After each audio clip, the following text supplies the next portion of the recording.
Ségour.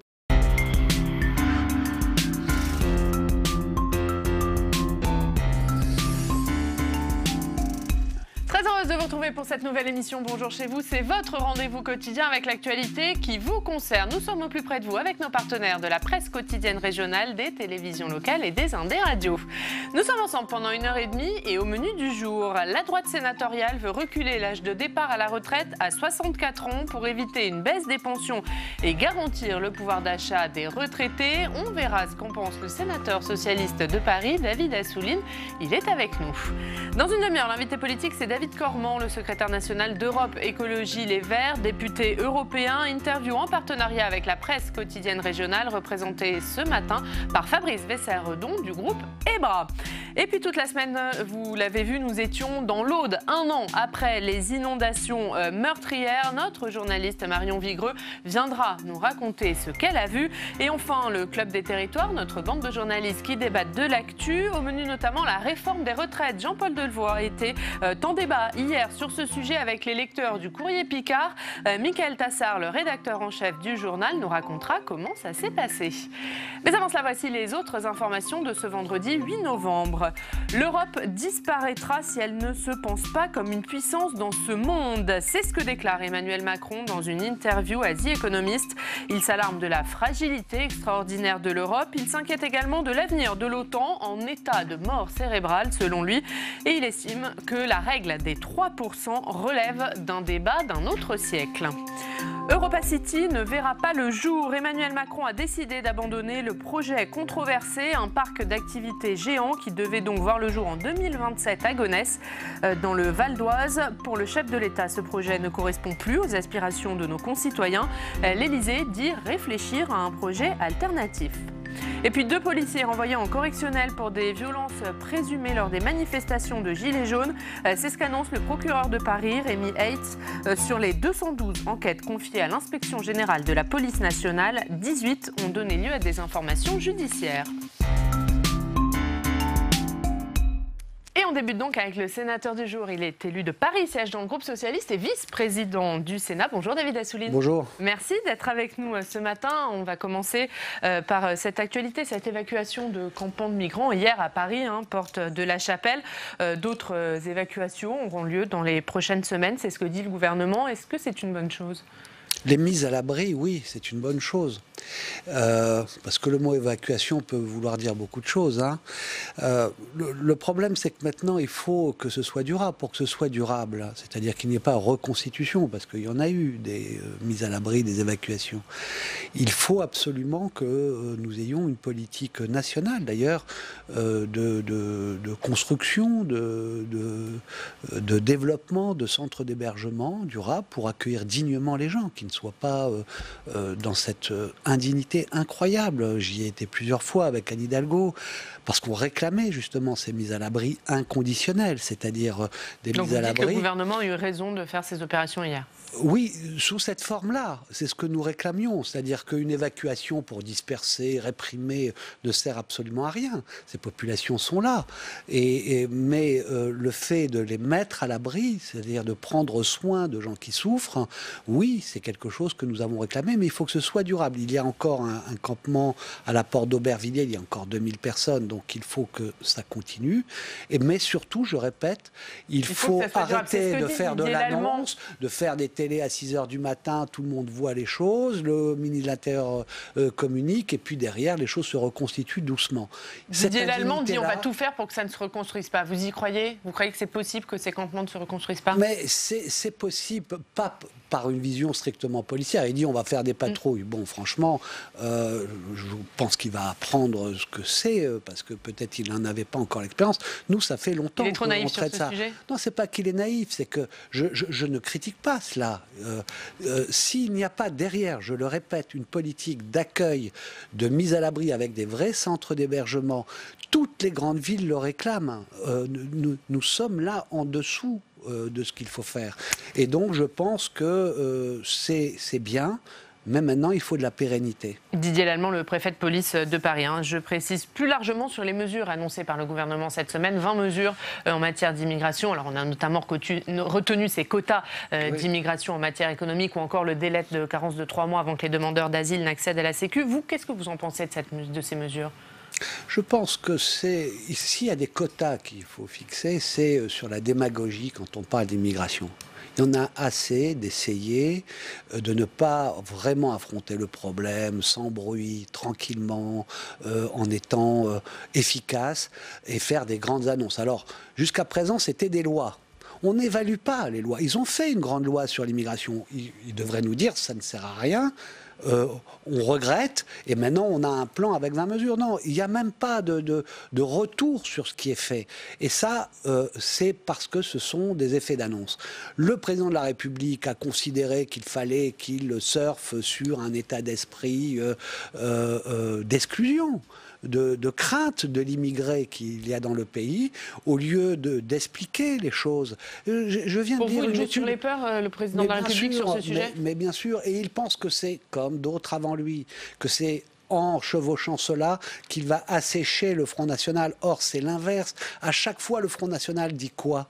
Ces dernières années, il dit « Ah ben c'est bien, on fait ce qu'on a demandé ». Donc on avait raison, et les Français ne s'y trompent pas. Ils se disent si on leur donne raison et qu'ils l'ont dit avant les autres, c'est vers eux qu'il faut se tourner. Ça veut dire qu'ils renforcent le Front National est devenu le premier parti de France aux européennes, tranquillement comme cela.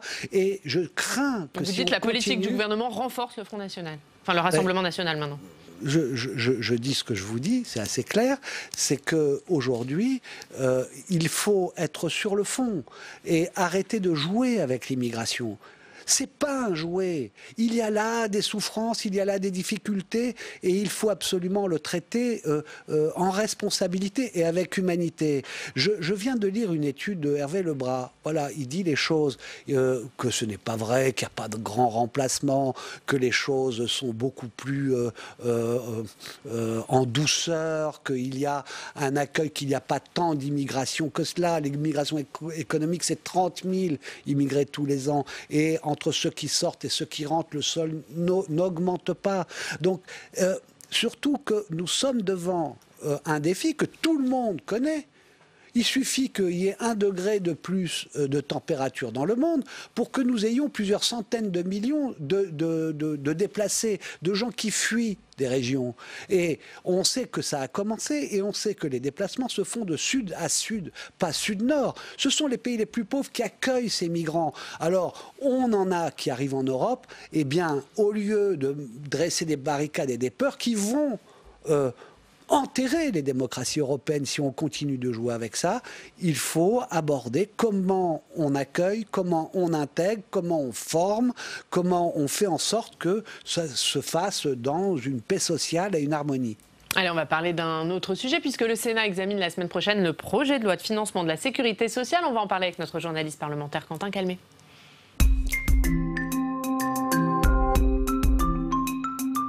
Bonjour Quentin. Bonjour Ariane, bonjour David Assouline. Bonjour. Et beaucoup de groupes politiques au Sénat commencent déjà à dénoncer ce projet de loi du gouvernement. Hier, les sénateurs, les Républicains, ont tenu une conférence de presse sur ce sujet. Oui, l'équilibre des comptes de la sécurité sociale ou la fin du trou de la Sécu. Eh bien, le gouvernement a beaucoup communiqué dessus l'an dernier. Mais cela n'aura duré que 15 jours car eh bien, les mesures en faveur des gilets jaunes sont passées par là.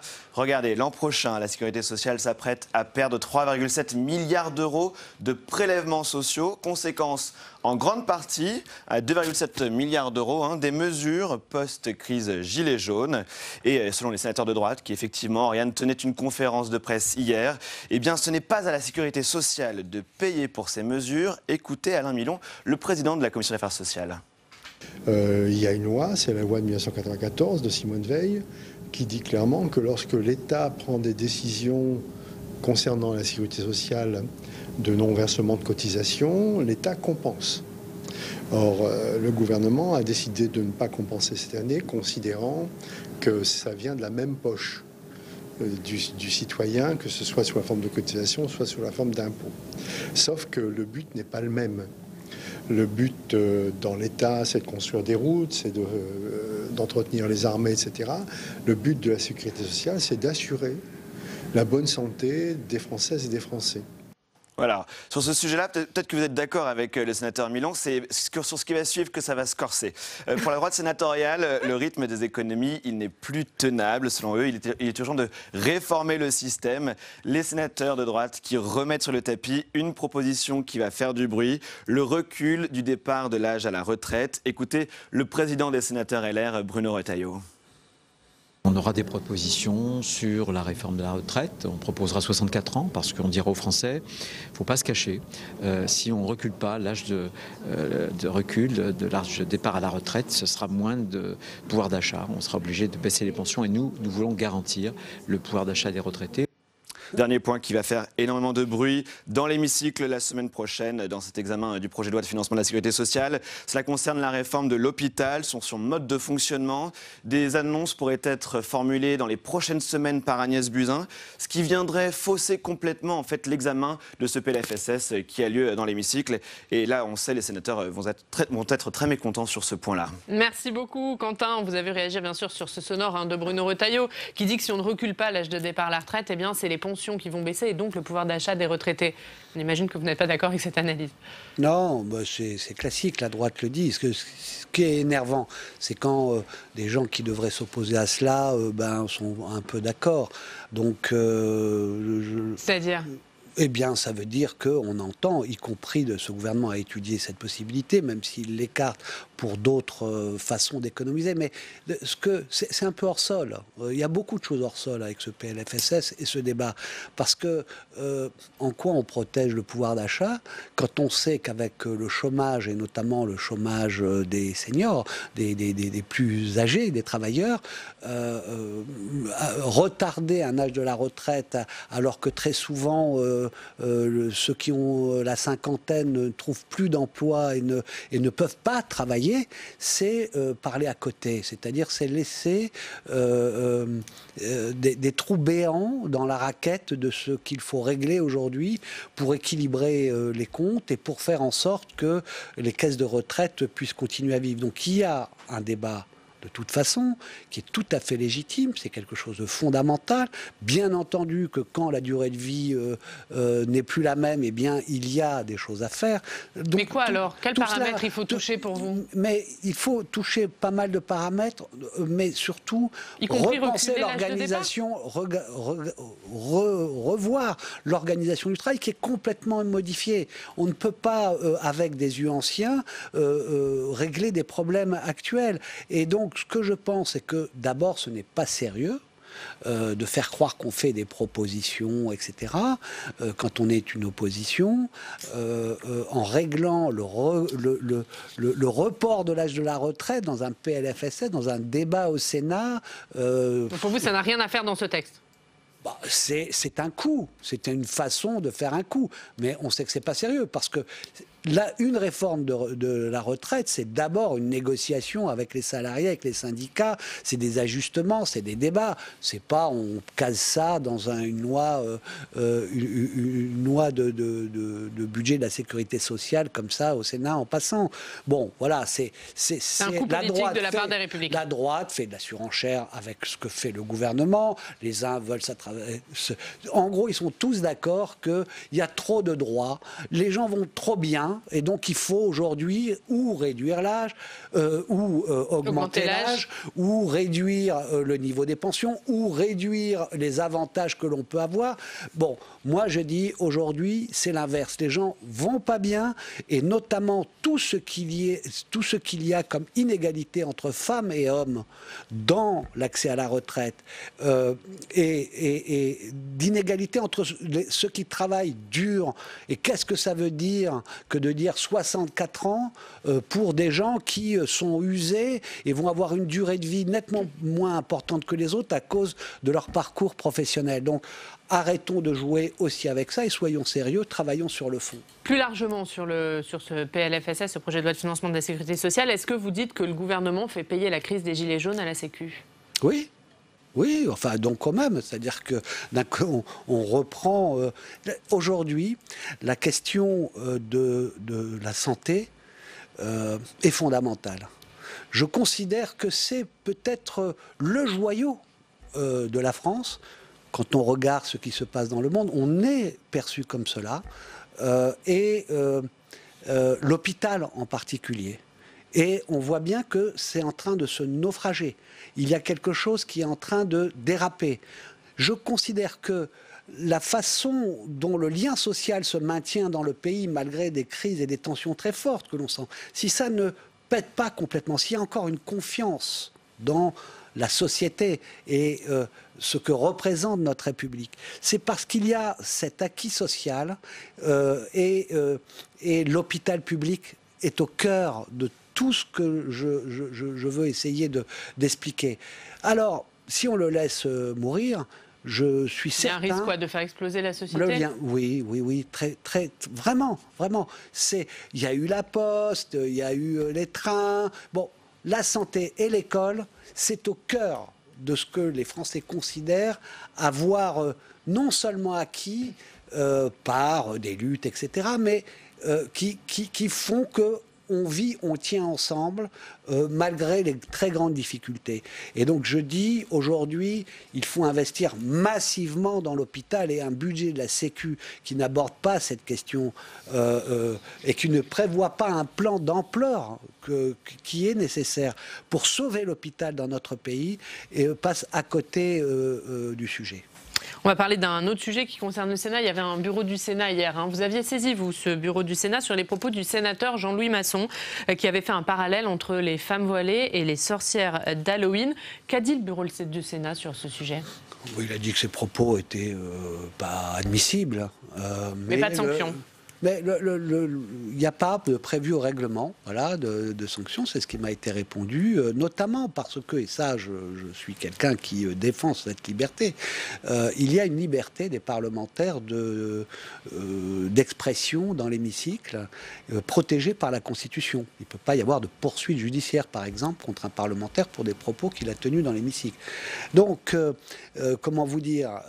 Mais ça, vous le saviez avant de saisir le bureau du Sénat. Est-ce que vous êtes déçu des conclusions du bureau du Sénat? Est-ce que vous espériez plus de sévérité? Non, moi ce que je voulais, c'est que le bureau du Sénat, que notre institution dise que ces propos sont inadmissibles. Voilà, je ne suis pas un maître d'école. Qu'il y ait une réaction. Ce n'est pas possible, la banalisation. On peut penser... en général, c'est souvent ce qu'on nous rétorque. Quand il y a des propos outranciers, des propos racistes, etc., ne relevons pas parce que ça va donner des idées aux autres et ça va faire mousser la question, enterrons les choses. Bon, et on se rend compte que la fois d'après, c'est 2 fois pire. Et avec ce parlementaire, ce sénateur, eh bien, c'est ce qui se passe. En 2015, il avait déjà plus que dépassé les limites. Il recommence demain, ce sera encore pire. Or, il faut bien dire que, et ça dans tous les domaines d'ailleurs, c'est ce que j'ai dit à propos de Zemmour, je continuerai à le dire haut et fort, attention à la banalisation. Le racisme n'est pas une opinion, c'est un délit. Et il y a cette protection des parlementaires, mais dans le reste de la société... Tout ce qui a été dit. Et vous auriez demandé plus de réactions de la part de vos collègues, parce que vous avez saisi le bureau du Sénat, mais est-ce que vous pensez que d'autres auraient dû réagir? Je n'ai pas du tout envie de rentrer dans la polémique. J'ai fait ce que je pensais bien de faire. Le bureau a bien réagi en disant que c'est inadmissible, en le mettant à son ordre du jour et en réagissant. Le président Larcher va recevoir le sénateur Masson et il va lui dire ce qu'il y a à dire. Et je ne veux pas, là, maintenant, rentrer dans une polémique à l'intérieur de est-ce qu'on a bien... J'ai fait ce qu'il y avait à faire, et le bureau du Sénat, là, non seulement discuté, mais a réagi. Voilà, il n'y aura pas de banalisation. On a bien compris. Comme tous les jours, David Assouline, on va se rendre dans une rédaction locale. Aujourd'hui, direction Lyon, retrouver nos partenaires du Progrès. Bonjour Sébastien Calmar, vous êtes le chef d'info desk central du Progrès. Et vous allez nous parler d'un sujet qui concerne forcément beaucoup de gens et qui inquiète, ce sont les incendies domestiques, puisque c'est à l'occasion de la journée de la prévention des accidents de la vie courante. Oui, tout à fait. Bonjour. Ce sujet est malheureusement d'actualité, non seulement à l'occasion de cette journée de prévention des accidents de la vie courante, mais également dans l'actualité et les faits divers très récents. Malheureusement, on sait que cette semaine à Brest et Thionville, 2 personnes ont perdu la vie dans ce type d'accident, les incendies domestiques. On se rappelle également du drame de décembre 2018 à Bobigny, en région parisienne, quand 4 personnes avaient péri, dont 2 fillettes de 3 et 7 ans. Alors cette journée de la prévention des accidents de la vie courante, c'est l'occasion de rappeler que les incendies domestiques sont la plupart du temps provoqués par des inattentions et qu'ils peuvent être, comme on vient de le dire, à l'origine de véritables tragédies, puisque 300 personnes en moyenne sont victimes et meurent chaque année en France dans ce type d'accident, et 16 000 personnes sont également blessées dans ces accidents. Il y a donc une association, l'association Attitude Prévention, qui lance un appel. Tout à fait. Attitude Prévention, c'est l'association des assureurs français au service de la prévention des risques au quotidien. Cette association insiste sur le fait que les incendies domestiques sont rapidement dramatiques pour les personnes et pour les biens. Il ne faut en effet que 3 minutes pour que le feu se propage à l'ensemble d'une habitation et que son extinction soit impossible sans l'intervention des pompiers. L'association rappelle aussi qu'en 10 ans, le nombre d'incendies domestiques n'a pas bougé. Il y en a 250 000 par an en France, ce qui donne quand même une statistique incroyable. C'est un incendie toutes les 2 minutes. Or, ce qui frappe, c'est la méconnaissance de ces chiffres chez les Français. Le pôle d'expertise Calixis a réalisé un sondage qui révèle que 82% des personnes interrogées pensent qu'il n'y a qu'un incendie par jour en France. Or, c'est 700 fois plus en réalité. Du coup, la plupart des victimes, comme dans d'autres domaines, pensaient que ça n'arrivait qu'aux autres. Et donc, on le lit dans le Progrès, il y a quand même des gestes simples pour éviter ce type d'accident. Absolument. Ouais. L'association d'assureurs le rappelle, et ils sont en effet très simples ces gestes. Il suffit par exemple de ne pas s'éloigner de la cuisine quand un plat chauffe, de débrancher les appareils qui ne servent plus, de ne pas brancher les multiprises en cascade quand on a une cheminée, de la faire ramoner une fois par an. C'est d'ailleurs une pratique qui est imposée par les assureurs la plupart du temps. À propos d'installation électrique, par ailleurs, un sapeur-pompier interrogé dans notre double page conseille vivement de solliciter des professionnels pour la faire régulièrement vérifier et si besoin réviser. Une autre précaution très importante, bien sûr, c'est apprendre très tôt aux enfants à ne pas jouer avec le feu, que ce soit avec des allumettes ou avec un briquet, et si possible leur apprendre les bons gestes à appliquer en cas d'incendie. Dans notre double page, nous parlons aussi, bien sûr, des détecteurs de fumée. Ils sont obligatoires depuis 2015 et ils n'empêchent pas les incendies, certes, mais ils sauvent des vies. Il faut notamment les installer près des chambres, car 70% des incendies mortels surviennent la nuit. Merci beaucoup. Merci à Sébastien Calmar d'avoir été avec nous. Tout ça, c'est bien sûr à lire dans le Progrès. Les bons conseils pour éviter cet incident domestique et notamment ces incendies. Merci d'avoir été avec nous, David Assouline. On va passer à la revue de presse de votre terre d'élection, c'est Paris.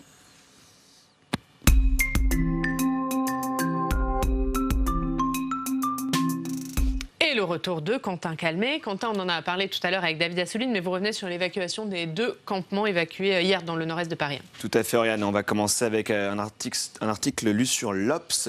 2 campements de migrants évacués dans le nord-est de Paris, avec beaucoup de chiffres dans cet article, notamment ceux fournis par la préfecture de police de Paris, qui a communiqué ce chiffre, 1606 personnes évacuées hier, sous la pluie, donc par 600 policiers, nous dit l'article, qui étaient venus déloger dans ces 2 campements les migrants. Et en fait, pour la préfecture de police, il y a maintenant un objectif 0 retour, sur lequel communique énormément aussi la préfecture, avec, vous le voyez, dans le secteur, des patrouilles et également une surveillance vidéo. Et parmi ces 1600 migrants évacués, Quentin, certains ont été accueillis sur le site de l'ancien hôpital de Melun. C'est ce que nous raconte Le Parisien. Voilà, c'est la particularité de la presse et notamment de la PQR qui nous permet de suivre un sujet. On a donc les migrants qui sont évacués dans l'article de l'Obs. Et bien dans Le Parisien, on peut lire où est-ce qu'ils sont accueillis, en tout cas une partie d'entre eux. Pour 102 de ces migrants, ils ont été accueillis à Melun, dans l'ancien hôpital Marc Jacquet, nous dit Le Parisien. Ça a provoqué la colère de l'élu du maire qui a dit sur la forme, tout d'abord, il est inadmissible que la municipalité n'ait pas été prévenue par aucun canal officiel et qu'elle se retrouve en première ligne pour gérer les errements de la politique de la ville de Paris en matière de migrants. Ça, c'est Louis Vogel qui le dit, c'est le maire Agir de Melun. Ça vous fait déjà... Ça fait réagir, David Assouline. David Assouline. Et donc, en tout cas, l'article nous dit que certains migrants ont déjà été vus en train de repartir ou de chercher des cars pour repartir vers Paris. Peut-être une réaction, David Assouline, avant de passer au dernier sujet. Oui, bon, la démagogie, toujours la démagogie. Enfin, tout le monde sait que l'évacuation, la prise en charge des migrants, ce n'est pas une prérogative de la ville de Paris. Et c'est d'ailleurs un gros problème parce que nous, on fait tout ce qu'on peut. On aide, on apporte des moyens sanitaires, des moyens de nourriture, de nettoyage, d'ordre. Hier, pour l'évacuation notamment, eh bien, c'est des centaines d'agents de la ville qui étaient là pour ensuite et accompagner et aussi nettoyer. Donc, on est là. On subit aussi, ce sont les habitants de Paris, parce que Paris c'est la capitale et que tout passe par là, qui en souffrent. Et derrière, on vient, pour des raisons électoralistes, pour dire oh, c'est Anne Hidalgo, ou c'est la gauche, ou c'est les méchants de Paris, dire une contre-vérité que tout homme politique ou femme politique connaît, c'est une prérogative de l'État. L'État, hier, a pris ses responsabilités. Enfin, on le demandait depuis plusieurs mois, de façon répétée, tous les vendredis, Anne Hidalgo allait sur place pour montrer avec les associations qu'il y avait une situation d'urgence. Allez, on va terminer avec un autre sujet plus léger. C'est ces Français, eh bien, qui sont de plus en plus nombreux à habiter en province alors qu'ils travaillent à Paris. Exactement. Et alors, d'où cette question, où s'installer en province quand on travaille à Paris ? C'est lié au prix exorbitant de l'immobilier dans la capitale. Selon l'INSEE, regardez, ce sont ainsi 200 000 travailleurs parisiens qui sont dans ce cas, motivés par aussi une recherche de meilleure qualité de vie, mais donc aussi par l'idée que les logements seront plus grands, moins chers dans ces autres villes en dehors de l'Île-de-France, avec à la clé quand même un budget transport conséquent. Dans l'article, on parle de 600 € par mois. Mais donc, ces personnes, on les appelle désormais donc des navetteurs, avec des allers-retours quotidiens entre la province et Paris, d'où l'importance d'être situé près d'une gare TGV, nous dit l'article. Et donc les villes citées, Vendôme, Arras, Reims, Le Mans, Évreux, Chartres ou encore Lille. Voilà, les bons plans immobiliers de Quentin. Avant de se quitter, David Céline, je vais vous entendre sur un sujet d'actualité. C'est cette marche qui aura lieu dimanche contre l'islamophobie. Un appel a été signé par plusieurs personnalités de gauche. Appel pour dire stop à l'islamophobie, qui est un peu controversé, notamment avec ce thème loi liberticide envers les musulmans. Qu'est-ce que vous en avez pensé, vous ? Je pense comme le Parti socialiste. D'abord, il faut, et je le fais, vous le savez, mobiliser, alerter contre le racisme anti-musulman qui se libère, cette parole se libère, on a dit, Zemmour, on a dit, et ça arme des gens qui passent à l'acte. Sur cet appel, notamment sur cette Bayonne, notamment un attentat à Bayonne. Donc, il faut mobiliser. Signer un appel avec des islamistes qui prônent la lapidation des femmes, c'est une grave erreur. Pourquoi ? Parce qu'il ne faut pas être pris dans la tenaille de ceux qui instrumentalisent la laïcité pour vilipender et attaquer les musulmans. Ça, je le dénonce fortement, et notamment, c'est un peu ce qui a eu lieu dans cet hémicycle la semaine dernière. Mais de l'autre côté, il ne faut pas être instrumentalisé par des islamistes qui sont pas du tout pour l'égalité, notamment entre les hommes et les femmes, ni pour une société de concorde et de fraternité, faire semblant qu'il n'existe pas au nom de la lutte contre le racisme anti-musulman. Il faut être très clair, il faut rassembler la République contre ce racisme-là, et je crois que le Parti socialiste est en train d'organiser une riposte large, unitaire, républicaine. Laquelle, justement ? Il va y avoir un événement national qui est annoncé, ça sera quelle forme ? Qu'est-ce que vous allez faire ? C'est en train d'être travaillé, et quand on pourra l'annoncer, eh bien, ce sera annoncé par notamment le premier secrétaire du Parti socialiste, mais il n'y a pas que lui. Il y a beaucoup de forces aujourd'hui qui considèrent qu'il faut dire stop au racisme anti-musulman, vraiment stop, et qu'il faut une riposte à la hauteur, où c'est la République et les Républicains qui prennent en charge ce combat. Donc il ne faut pas de confusion, et je crois que c'est le chemin à suivre. Merci beaucoup. Merci David Assouline d'avoir été avec nous ce matin. Dans 2 minutes, c'est l'invité politique. David Cormand, le secrétaire national d'Europe Écologie Les Verts, il est l'un des signataires de cet appel dont on parlait. On va en parler avec lui. On parlera également de l'interview d'Emmanuel Macron au journal The Economist. Interview sur l'Europe ou encore du congrès d'Europe Écologie Les Verts à venir dans les prochains jours. Mais d'abord, on va regarder un extrait d'Hashtag, l'émission qui décrypte la com sur les réseaux sociaux. Cette semaine, retour sur l'interminable feuilleton du Brexit et notamment sur la personnalité de Boris Johnson. On regarde.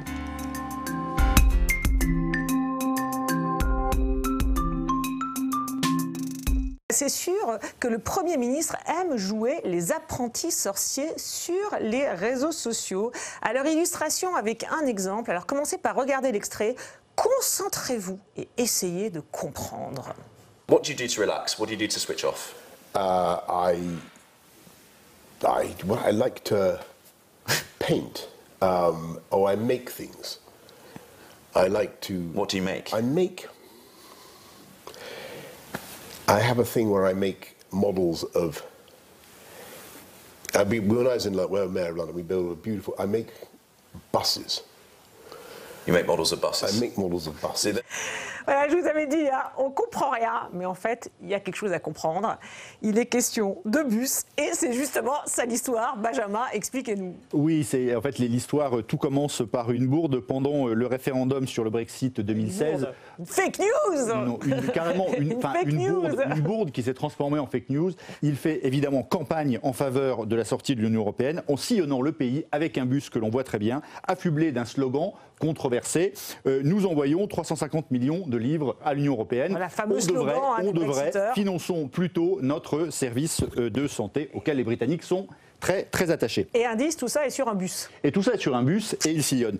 Le problème, c'est que cette campagne, elle lui colle à la peau. C'est vraiment un de ses marqueurs. Sauf que la déclaration était fausse. C'est-à-dire que ce n'est pas 350 millions de livres, c'est plutôt 135 millions et encore étalé sur la période 2010 à 2014. Et donc le bus devient le sparadrap du capitaine Haddock. Oui, d'autant plus qu'il a été poursuivi devant la Haute Cour de Londres pour ce mensonge. Donc il fallait bien essayer d'enfoncer cette bourde le plus loin possible sur Google, de façon que quand on tape Boris Johnson, bus, eh bien, on ne tombe pas sur cette bourde. C'est ce que Boris Johnson appelle la stratégie. Benjamin, en fait, c'est ça, on fait une nouvelle bourde voulue, c'est ça, pour masquer l'ancienne. Amusante, voilà. Et c'est d'ailleurs ce que Boris Johnson a théorisé. Il appelle ça la stratégie du chat mort. C'est-à-dire, en d'autres termes, jetez un chat mort sur la table, vos détracteurs parleront du chat mort, la chose dont vous voulez qu'ils parlent, et ils ne parleront plus du sujet qui vous cause du tort.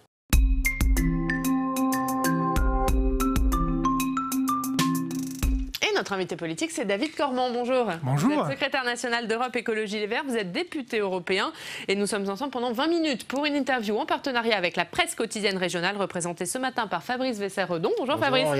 Du groupe EBRA, ce sont les journaux régionaux de l'Est de la France. Bonjour. On va commencer par cette interview d'Emmanuel Macron au journal The Economist à paraître aujourd'hui, dans laquelle il est plutôt alarmiste sur l'Europe. Le chef de l'État, alors lui il dit qu'il est lucide, mais il parle de la fragilité extraordinaire de l'Europe. Il dit l'Europe disparaîtra si elle ne se pense pas comme une puissance du monde. Est-ce que vous partagez ces propos et l'état d'esprit du président de la République ? Ce qui est vrai, c'est que, si vous voulez, l'Union européenne est un outil extraordinaire. C'est-à-dire c'est sans précédent dans l'histoire de l'humanité, et même au niveau géographique aujourd'hui. C'est-à-dire que l'Union européenne, c'est quoi ? C'est des États qui ont choisi librement de déléguer une part de leur souveraineté à des intérêts qui dépassent leurs intérêts propres. Et ça, c'est quelque chose qu'il faut saluer. Après, oui, il y a des risques. Pourquoi ? Parce que cette évolution n'a pas été jusqu'au bout, y compris en termes de transfert de souveraineté. Il y a un transfert de souveraineté qui a été fait, mais sans contrôle démocratique direct, par le Parlement européen, par exemple. L'autre problème de l'Union européenne, c'est, vous savez, on est la première puissance économique et la première puissance marchande du monde. Mais nous sommes encore, en tant qu'Union européenne, un nain diplomatique et un nain budgétaire. Songez que le budget de l'Union européenne, là, c'est la bagarre en ce moment pour décider si ça sera entre 1,1 et 1,3 du produit intérieur brut de l'Union européenne. Le budget fédéral des États-Unis d'Amérique, c'est entre 20 et 23% de leur PIB. Donc vous êtes en train de nous dire pas assez d'Europe aujourd'hui? Oui, c'est-à-dire qu'il faut plus d'Europe, mais aussi mieux d'Europe avec plus de démocratie européenne. Et plus de moyens. La défense, par exemple, aller plus loin en matière de défense? Déjà, aller plus loin en matière de diplomatie partagée. Sur la question de la défense, c'est un sujet compliqué. On est sur la souveraineté pure. Oui, et puis ça ne se fait pas comme ça. Si vous voulez, chaque pays muni d'une armée a des protocoles de défense particuliers, des types d'armes particuliers qui ne sont pas forcément compatibles les uns avec les autres. Donc réfléchir à une défense commune européenne, sans doute que ça pourrait se faire, mais de façon graduelle.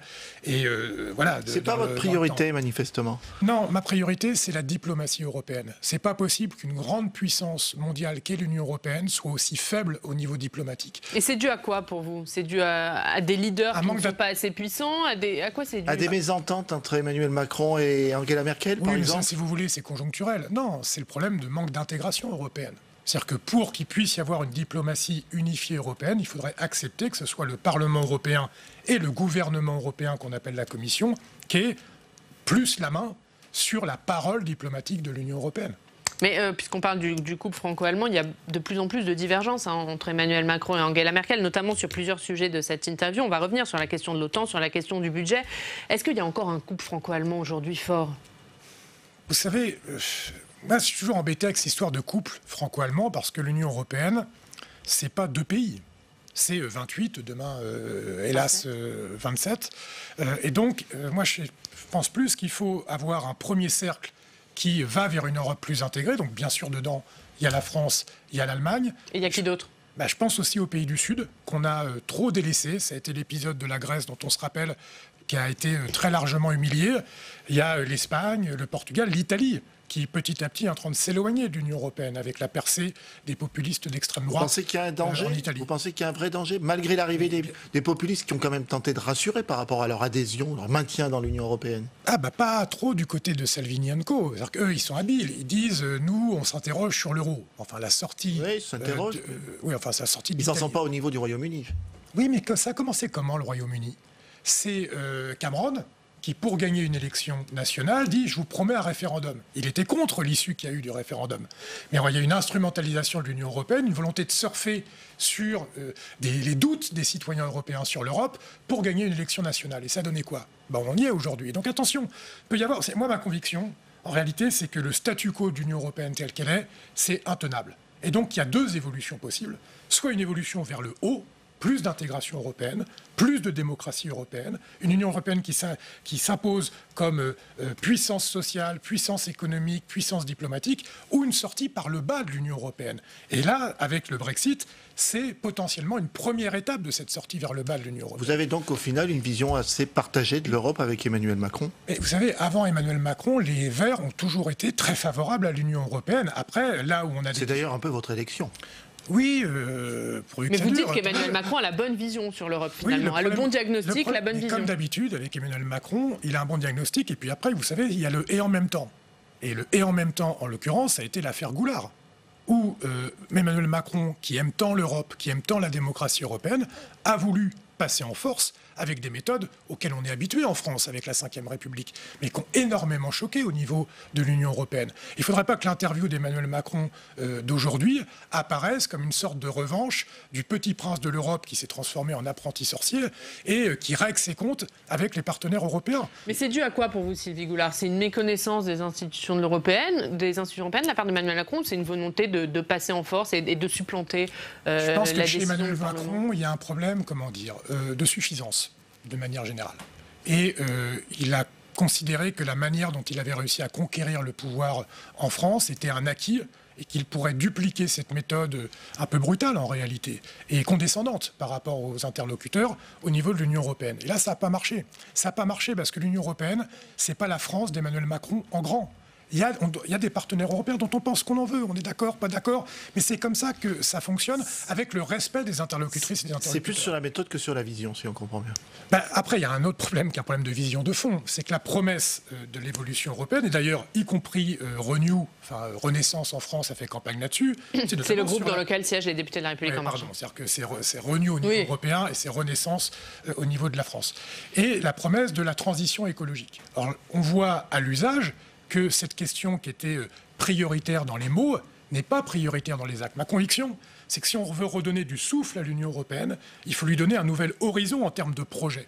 Et pour nous, les écolos, le projet fédérateur qui peut faire un nouveau bond pour le démocratique, d'intégration européen, c'est l'urgence écolo. Et là-dessus, ça manque de propositions en réalité. C'est-à-dire qu'il y a des postures, mais il n'y a pas une volonté d'agir là-dessus. Un mot pour finir sur cette interview, sur un autre thème. Il parle du budget, de la règle des 3%. Emmanuel Macron dit que ça relève d'un débat d'un autre siècle. Et lui, il insiste sur la nécessité d'une relance budgétaire pour alimenter la croissance européenne. Là-dessus aussi, vous êtes d'accord? Pas sur la relance de la croissance européenne. Il faut arrêter avec cette histoire de croyance absolue en la croissance aveugle qui ferait notre bonheur. La recherche de la croissance aveugle, au nom de cette croyance, on a consenti des sacrifices par rapport à la nature, à la destruction de l'environnement, par rapport aux droits sociaux, par rapport à la concurrence, bref, j'ai pas...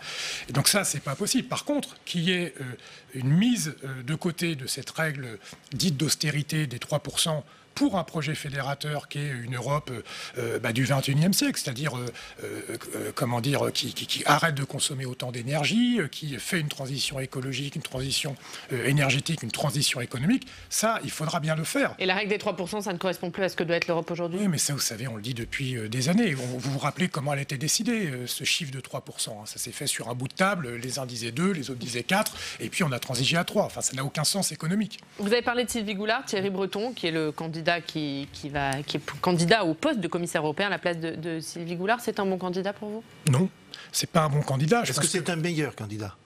Non, mais vous savez, moi, je vais pas mettre des notes aux uns et aux autres. C'est pas nous qui. Vous allez devoir voter. C'est pas nous. Oui, mais je vais répondre là-dessus. Mais c'est pas nous qui les avons choisis. Ça vous est pas échappé. Vous savez, quand Emmanuel Macron parle des 3% comme une règle des 3% d'un autre temps.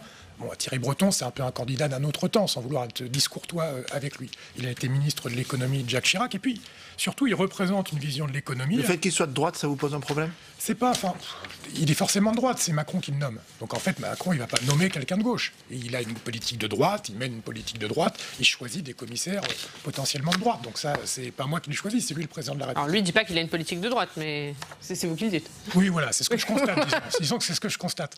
Et le problème de Breton par rapport à ça, c'est pas tant qu'il soit de droite ou je sais pas quoi, c'est que son parcours de capitaine d'industrie a été de détricoter des entreprises publiques, notamment Orange. Et moi, je crois que c'est une tendance extrêmement grave pour l'Union européenne. C'est la vision économique de l'Union européenne. Et ça va être ça, son portefeuille. C'est d'avoir une vision où, pour être plus performant, il faut libéraliser. Il faut, comme ça a été fait d'ailleurs en France avec Alstom, pas par Breton, mais par Macron quand il était ministre, de vendre par appartement des géants industriels européens. Je pense que c'est une mauvaise stratégie économique. C'est pas ce que nous, on souhaite faire. Mais il va être c'est pas votre candidat, mais ça va passer ou pas, selon vous? Pas avec ma voix en tout cas, mais il y aura une discussion, il y aura des auditions la semaine prochaine. Je crois que je suis dans l'une des commissions qui doit l'auditionner parce que son portefeuille correspond à la commission dans laquelle je siège.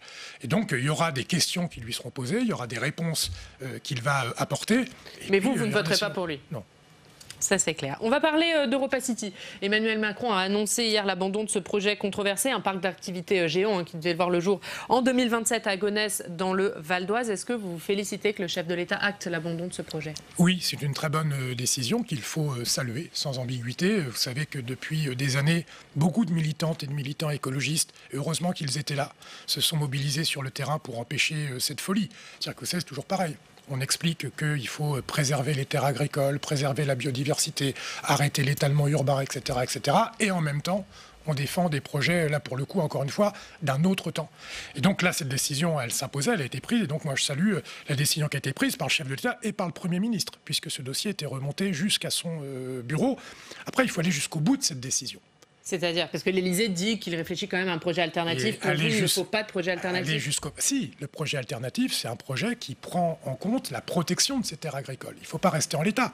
D'ailleurs, les militantes et les militants locaux... Ça veut dire quoi, protéger? Sanctuariser les terres agricoles? Mais non, ça veut dire s'en servir vraiment comme des terres agricoles qui permettent d'alimenter l'Île-de-France en maraîchage, etc., etc. C'est-à-dire repenser notre agriculture autour du concept des circuits courts. Au demeurant, le problème n'est pas que parisien. On l'a vu dans le cas lyonnais avec le grand stade. Absolument, vous avez raison. C'est-à-dire qu'on construit, d'ailleurs c'est un tort, mais c'est un autre débat, des métropoles importantes où pour alimenter ces populations, on va chercher l'alimentation très loin avec des traçabilités qui sont faibles. Donc il faut rapprocher, il faut réatterrir d'une certaine façon. Donc je repose ma question. Est-ce qu'il faut arrêter de toucher aux terres agricoles en France? Oui, et il faut les utiliser mieux. Il faut faire une transition de notre agriculture. D'ailleurs, c'est aussi un enjeu européen avec la politique agricole commune. Il faut faire une révolution à notre agriculture pour les agricultrices et les agriculteurs qui aujourd'hui sont en grande souffrance, pour la qualité de notre alimentation et pour avoir une économie plus performante en matière d'alimentation et d'agriculture avec plus d'emplois, une alimentation de meilleure qualité, etc., etc. En matière d'écologie, vous avez longtemps dit qu'Emmanuel Macron parlait mais n'agissait pas. Est-ce que d'acter la fin de ce projet, c'est bien la preuve qu'il agit aussi en matière d'écologie? Ah oui, mais ça, moi, je l'assume. Sur ce dossier-là, il a agi. Vous savez, à chaque fois qu'il y a ce comité de défense écologique, il y a une annonce qui est faite. Ça avait été Notre-Dame-des-Landes, ça avait été je ne sais plus quoi. Donc là, c'est à cette occasion, il y a une annonce qui est faite. bravo pour cette annonce. Après, il faut avoir une politique, une vision globale. Mais je ne vais pas bouder mon plaisir. Quand une bonne décision est prise, il faut le dire. On va parler d'un autre sujet, c'est cette marche qui aura lieu dimanche, marche contre l'islamophobie. Il y a un appel qui a été signé le 1er novembre, une tribune dans Libération, tribune controversée. Vous faites partie, vous, des signataires de cette tribune. Est-ce que vous assumez votre signature? Mais bien sûr. Enfin, vous savez, moi je suis... C'est pas le cas de tout le monde chez vous, notamment Yannick Jadot. Non, non. C'est moins clair que vous. Il est revenu sur une partie du... Il y a une cacophonie quand même autour de cette affaire. Je vais vous dire ce qu'il y a. C'est qu'il y a, et c'est pas le cas. On a le sentiment que certains regrettent. Et ce n'est pas le cas de Yannick qui assume sa signature et il précise ce qu'il entend par loi liberticide. Si vous voulez, on va s'arrêter un moment sur ce sujet parce que c'est intéressant d'y aller. Ce que vous avez raison de soulever, cacophonie, moi je trouve plutôt fébrilité. Il y a une fébrilité de la gauche, des humanistes, à assumer pleinement de dire oui, en France, il y a de l'islamophobie. Et ce n'est pas la question d'on a le droit de critiquer ou pas les religions. Tout le monde est d'accord pour dire qu'on a le droit de critiquer les religions. Ce qui se passe avec nos amis musulmans, ce n'est pas la critique des religions qui est en jeu. C'est qu'on reproche aux gens non pas leurs croyances, mais ce qu'ils sont. Et quand on reproche aux gens ce qu'ils sont, du fait de leurs croyances, c'est du racisme. C'est ça la définition du racisme. Et là-dessus, il faut être d'une intransigeance absolue. Et donc aujourd'hui, avec cet appel, il y a un appel à se mobiliser le 10 dimanche pour dire que nous ne voulons plus de ces actes islamophobes. Donc vous irez manifester. France, moi je suis au PVE, au Parti vert européen en Finlande, donc je le savais avant de signer, hein, donc je pourrais pas. Alors on a l'impression qu'il y a beaucoup de gens de gauche qui ont autre chose à faire. Entre François Ruffin qui a match de foot. Non, moi j'ai pas match de foot, je joue pas au foot d'ailleurs, mais j'ai le rassemblement du Parti vert européen, c'était prévu avant que je signe le texte, donc c'est pas un retrait diplomatique, et s'il y a d'autres manifestations, j'y serai, il y aurait pas ce truc, j'y serais allé vraiment sans réserve. Et donc, mais moi j'interroge encore une fois sur cette espèce de fébrilité. Je pense qu'il faut garder la tête haute. En France, il y a la loi sur la laïcité de 1905. Moi, ma posture par rapport à ça, elle est extrêmement simple. C'est toute la loi de 1905, rien que la loi de 1905. C'est l'application de ce qui existe. C'est ça. Mais alors arrêtons-nous. Vous savez, c'est un joyau de notre République, cette loi de 1905. Plein de pays nous l'envient. C'était un génie législatif. Mais pourquoi on ne l'applique pas alors cette loi? Pourquoi vous dites qu'on ne l'applique pas? Pourquoi vous dites qu'on ne l'applique pas? Parce que vous allez dans les banlieues, parce que les policiers vous disent on ne peut pas, ou on ne fait pas. On ne fait pas quoi? C'est quoi qu'on n'applique pas dans la loi de 1905? Par exemple, la présence du voile sur la voie publique. Mais dans la loi de 1905, on parle du voile. Et c'est interdit par la loi de 1905. On parle des signes religieux. Dans la rue. Dans la loi de 1905, c'est interdit de porter un signe religieux dans la rue? Bien sûr que non. L'esprit de la loi de 1905, c'est de dire qu'il ne peut pas y avoir d'interférence, d'ingérence de la croyance religieuse, quelle qu'elle soit, sur le séculier, sur nos lois, sur notre façon de vivre ensemble. Ça, c'est clair. Et là-dessus, il faut être intransigeant. Mais cette focalisation sur le voile, d'ailleurs, dans le truc de Libé, les lois liberticides, moi, quand j'ai lu le texte, et j'ai lu avec attention... Mais alors, pour qu'on soit clair, je vais juste dire ce qu'il y a, parce que peut-être que tous les gens ne savent pas. Les actes qui visent les musulmans s'intensifient, qu'il s'agisse de discrimination ou de loi liberticide. Voilà ce qu'il y a dans l'appel que vous avez signé. Moi, quand je lis... Alors, pour vous, c'est quoi la loi liberticide? C'était surtout pas... Il y a eu 2 lois concernant le voile, pour que ça soit clair dans la tête de tout le monde. La loi de 2004. De 2004 sur le voile dans les lycées, et de 2010 sur le voile intégral, qui est encore un autre sujet. Hein, c'est le fait de se dissimuler intégralement le visage. Moi, quand j'ai lu ce texte, j'ai pas pensé à ça. Moi, j'ai pensé à l'état d'urgence et le fait qu'on les transcrit complètement dans la loi. Vous allez me dire, oui, mais ça n'a rien à voir avec les musulmans. Sauf que ça n'a rien à voir avec l'écologie non plus, et des écologistes ont eu à en pâtir. C'est-à-dire qu'il y a une tendance générale que je perçois... Pour vous, c'est celle-là, la loi liberticide, les mesures d'état d'urgence qui ont été transférées dans le... Moi, c'est à ça que j'ai pensé quand j'ai lu le texte. Et pour moi, les lois de 2004 et de 2010... ne sont pas des lois liberticides, pour être clair. Je pense que ce sont des lois en partie inutiles, mais je ne pense pas qu'elles soient liberticides. Donc en fait, moi, ce qui m'intéresse, et je ne voudrais pas que le rassemblement de dimanche soit un rassemblement par rapport au voile. C'est un rassemblement par rapport au fait de dire non, nous ne tolérons pas qu'il y ait cette espèce de haine islamophobe qui est en train de se développer. Enfin, il y a quelques jours, on a tiré sur des musulmans à la sortie d'une mosquée à Bayonne. Est-ce que vous n'avez pas peur que cet appel soit récupéré par des islamistes? C'est ce que nous disait David Assouline du Parti Socialiste, qui lui ne participera pas à la marche. Il y a un an, quand il y a eu un rassemblement à Paris par rapport à Muriel Knoll pour se mobiliser contre les actes et l'antisémitisme. À cette manifestation où j'ai été, il y avait Marine Le Pen. D'accord? Est-ce que j'ai regretté d'avoir manifesté? Pas une seconde. C'était à cette époque-là pas Marine Le Pen qui devait me décourager de manifester contre l'antisémitisme, et c'est pas je sais pas qui devrait nous décourager de manifester contre l'islamophobie. Qu'il y ait des extrémistes qui à un moment veuillent instrumentaliser ce que vous voulez, si vous voulez, c'est leur problème, c'est pas le nôtre. Moi je refuse qu'on nous mette en demeure de choisir un combat entre ceux qui veulent la guerre des deux côtés. Moi je veux la paix, je veux un pays en paix. Touche pas à mon pote, vous vous en souvenez? Oui, j'étais un peu jeune, mais je m'en souviens. Vous étiez un peu jeune, c'est votre jeunesse, c'était votre enfant. On a progressé ou on a reculé? Ça dépend. Ça dépend. Sur certains sujets, je pense qu'on a avancé. Sur d'autres, on a plutôt reculé. Mais vous savez, ces reculs depuis cette époque, c'était au début des années 80, dans la société, il y en a eu plein. Sur les protections sociales, sur la situation économique et sociale de notre pays, sur les questions de l'état de la planète, etc. Il y a eu, hélas, aussi beaucoup de recul. C'est pour ça qu'il faut inventer un nouveau modèle pour réinventer un pacte républicain, réinventer une façon de vivre ensemble, réinventer notre économie, bref, inventer le monde du 21e siècle, ce qu'on essaie de faire. Allez, un mot, parce que le temps file sur les annonces d'Édouard Philippe cette semaine sur l'immigration. Édouard Philippe qui a dit qu'il fallait reprendre le contrôle de la politique migratoire. Est-ce que la France avait perdu le contrôle de sa politique migratoire pour vous? Mais non, mais tout ça est ridicule. Mais encore une fois, moi, je suis très en colère, je vais vous dire, par rapport à ce gouvernement. J'ai l'impression que juste avant, il y avait le truc de Boris Johnson sur le chat mort sur la table. Donc, quand on est en difficulté en France, qu'est-ce qu'on fait? On parle d'immigration, on parle de laïcité, on parle des Arabes et des Noirs, en fait, c'est de ça dont on est en train de s'agir, en pensant que ça va donner à nos côtés régaliens et ça va renforcer ma posture. Les seuls que ça renforce, c'est l'extrême droite. Les seuls que ça renforce depuis des décennies maintenant, dans notre pays et partout en Europe, c'est l'extrême droite. Et que le parti qui se présente être le rempart par rapport au côté obscur, au côté brin de la force, instrumentalise ces thématiques, parce que c'est de ça dont il s'agit. Il n'y a pas de vague migratoire en Europe. Et ne rien faire pour le gouvernement et le président de la République, c'est laisser champ libre aussi à l'extrême droite. Et vous savez quoi? Ils ne font rien. Ils ne font rien. Ils attendent qu'il y ait une situation intenable à Paris, par exemple, pour démanteler et mettre en sécurité. Vous faites référence comme ils disent, aux évacuations de Porte de la Chapelle. Mais alors que c'est des solutions. Vous savez, moi, je siège avec Damien Carême, qui a été maire de Grande-Sainte au Parlement européen, qui a mis en œuvre dans sa ville des solutions pour un accueil digne des migrants. Les solutions, elles existent. Ça coûte moins cher. C'est comme, vous savez, l'immigration en France. On parle de quelques dizaines de milliers de personnes chaque année. Il y a 36 000 communes en France. Enfin, c'est des choses qu'on saurait faire. Et c'est parce qu'on l'instrumentalise comme un symbole avec tout le champ lexical de l'extrême droite sur je ne sais plus quoi, le remplacement, la submersion et tout ça, qu'on est en train de céder sur nos valeurs fondamentales. Vous savez, les valeurs de la République, les valeurs de l'Europe, ce ne sont pas que des frontières. Ce sont les valeurs fondamentales qui ont permis d'avoir des démocraties qui fonctionnent. Et faire vaciller ces valeurs au nom de contingences électorales conjoncturelles, c'est vraiment criminel. Un mot sur Lubrizol, puisque vous êtes un élu normand. On est plus d'un mois après l'incendie de cette usine Lubrizol. Agnès Buzyn sera entendue la semaine prochaine au Sénat par la commission d'enquête sur cet incendie. Qu'est-ce que vous attendez de l'audition de la ministre? D'abord, qu'il y ait enfin une reconnaissance de ce qui a été subi par les habitants de notre métropole de Rouen. Parce que depuis le début, on a assisté à une forme d'humiliation par rapport à ces populations. On leur a dit mais non, c'était un incendie, c'était pas très grave et tout ça. Et au fur et à mesure, chaque jour qui passe, chaque semaine qui passe montre que c'est bien une catastrophe industrielle à laquelle nous avons eu affaire.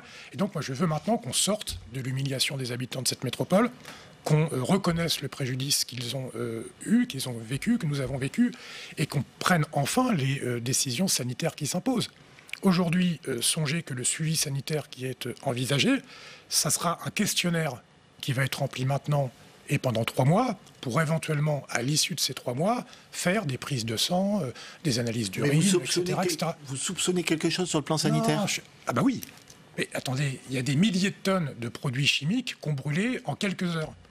Et quand on fait des prélèvements, on voit que c'est pas jojo. C'est récemment le lait des femmes qui allaitent leurs enfants, dans lesquels on a trouvé des traces d'hydrocarbures.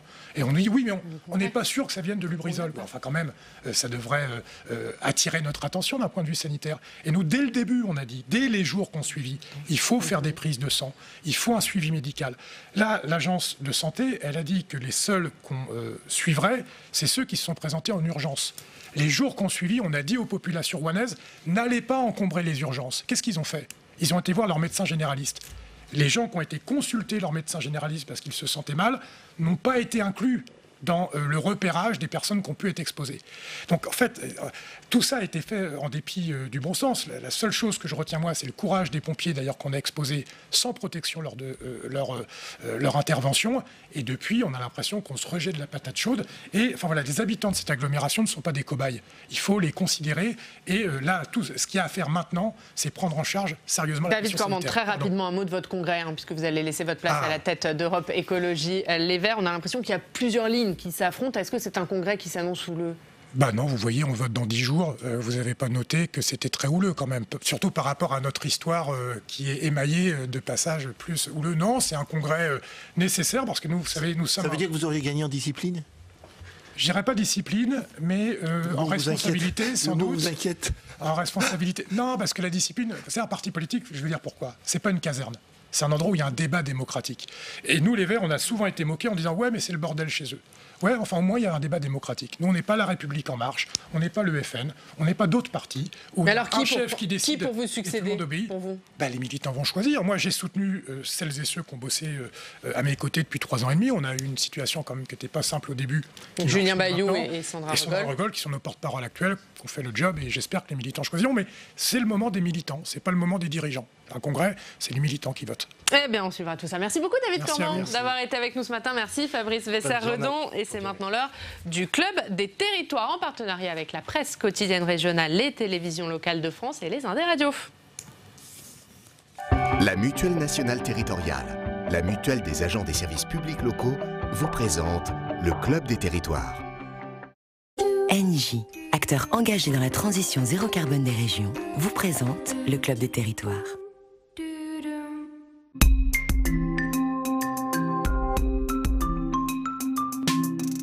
La presse quotidienne régionale et les télévisions locales vous présentent le Club des Territoires. Le Club des Territoires, en partenariat avec la presse quotidienne régionale, les télévisions locales et les Indes Radio. Avant d'accueillir notre bande de journalistes, vous le savez, à cette heure-ci, c'est l'heure de notre reportage en région. Nos journalistes qui vont à votre rencontre, parce que l'actualité, ça se passe chez vous. Et le vendredi, c'est l'heure du bilan.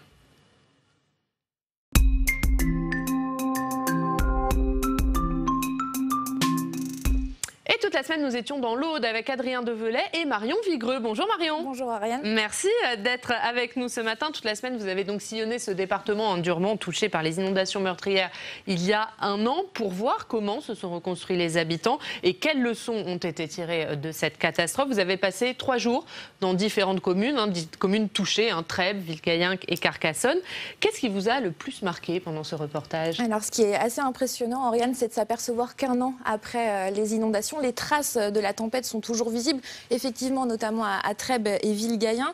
Les maisons qui ont été inondées ou endommagées n'ont pas encore été toutes détruites ou reconstruites, ce qui fait que lorsqu'on se promène, on le fait au milieu de ruines ou de maisons aux volets fermés, ce qui peut donner l'impression de quartier fantôme. Les traces, elles sont bien évidemment également dans les esprits. Certains sinistrés bénéficient toujours d'un accompagnement psychologique puisqu'ils ont été assez traumatisés par cet épisode. Reste que les élus et les habitants s'accordent pour dire que l'État et les collectivités locales ont été à la hauteur pour les accompagner.